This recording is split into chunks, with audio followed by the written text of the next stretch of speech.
एक गरीब आदमी था।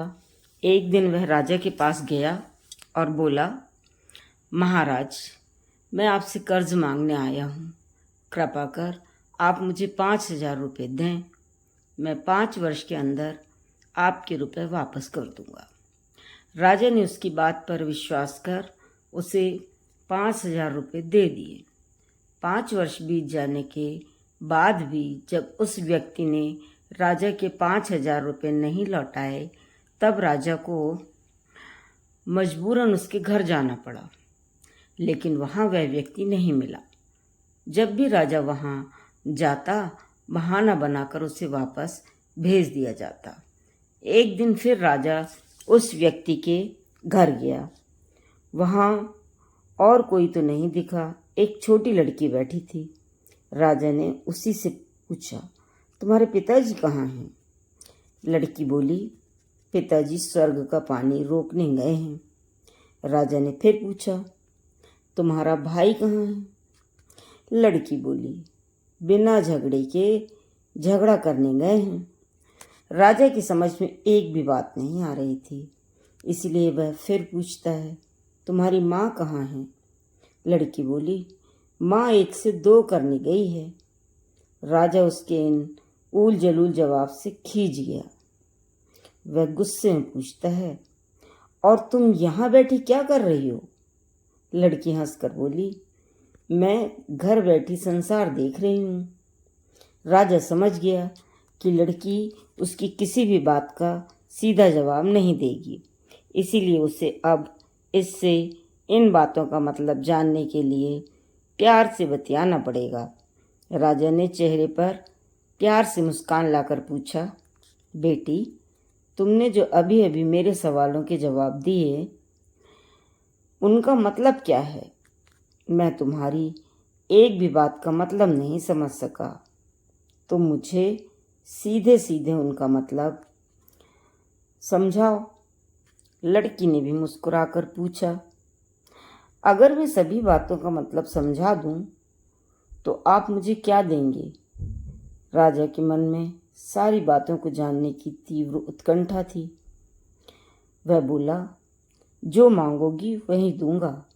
तब लड़की बोली, आप मेरे पिताजी का सारा कर्ज माफ कर देंगे तो मैं आपको सारी बातों का अर्थ बता दूंगी। राजा ने कहा, ठीक है, मैं तुम्हारे पिताजी का सारा कर्ज माफ कर दूंगा। अब तो सारी बातों का अर्थ समझा दो। लड़की बोली, महाराज, आज मैं आपको सारी बातों का अर्थ नहीं समझा सकती।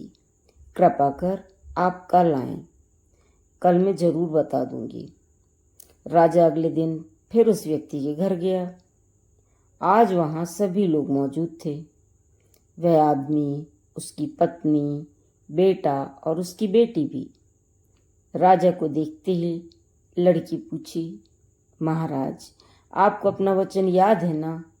राजा बोला, हाँ, मुझे याद है। अगर तुम सारी बातों का अर्थ बता दो तो मैं तुम्हारे पिताजी का सारा कर्ज माफ कर दूंगा। लड़की बोली, सबसे पहले मैंने यह कहा था कि पिताजी स्वर्ग का पानी रोकने गए हैं। इसका मतलब था कि वर्षा हो रही थी और हमारे घर की छत से पानी टपक रहा था। पिताजी पानी रोकने के लिए छत को छा रहे थे, यानी वर्षा का पानी आसमान से ही गिरता है, और हम लोग तो यही मानते हैं कि आसमान में ही स्वर्ग है। बस पहली बात का अर्थ यही है। दूसरी बात मैंने कही थी कि भैया बिना झगड़ा के झगड़ा करने गए हैं। इसका मतलब था कि वे रेंगनी के कांटे को काटने गए थे।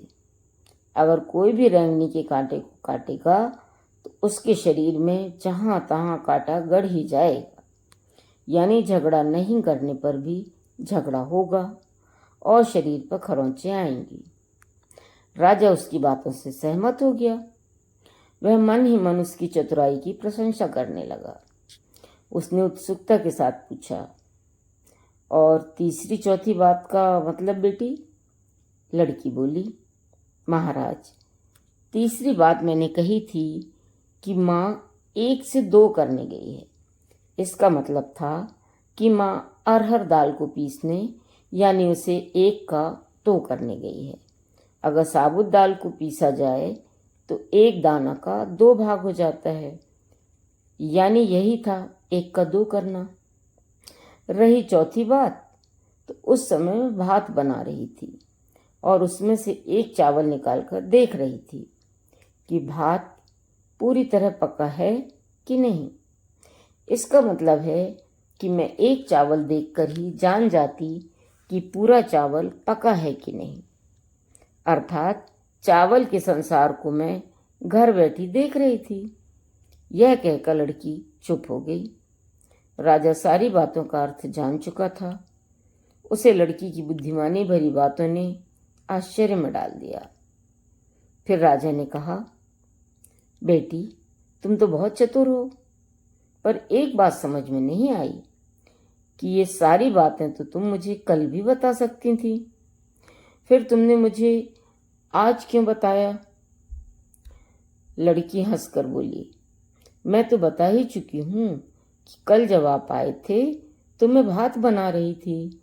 अगर मैं आपको अपनी बातों का मतलब समझाने लगती तो भात गीला हो जाता या जल जाता, तो माँ मुझे जरूर पीटती।